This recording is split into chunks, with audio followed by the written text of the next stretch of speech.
जहन पर बोझ रहा, जहन पर बोझ रहा, दिल भी परेशान हुआ। ये मतलब आप लोगों की तरफ से है और तमाम जो बहुत जिम्मेदार लोग बैठे हैं, हमारे बड़े लोग, उनकी नजर करना चाहता हूँ आप लोगों के हवाले जिम्मेदारी के लिए।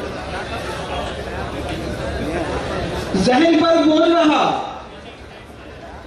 जहन पर बोझ रहा, दिल भी परेशान हुआ।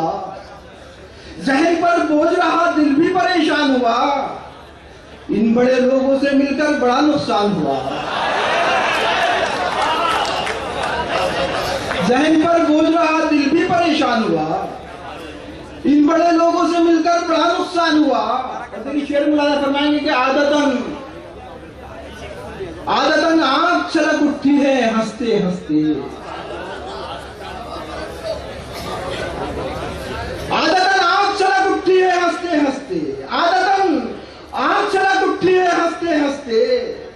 तू मेरे दोस्त बिला वजह परेशान हुआ। आदतन आंख छलक उठती है हंसते हंसते। तू मेरे दोस्त बिला वजह परेशान हुआ। देखिए मक्ता पेश करता हूं, कोई दिल से जाता नहीं तारीख किसी काफिर का ख्याल। दिल से जाता नहीं तारीख किसी काफिर का ख्याल। हम मुसलमान हुए, दिल ना मुसलमान हुआ। क्या करना है डॉक्टर तारिक कमर, बहुत ही फिक्र अंगेज नज्म, गजल के खूबसूरत अशार।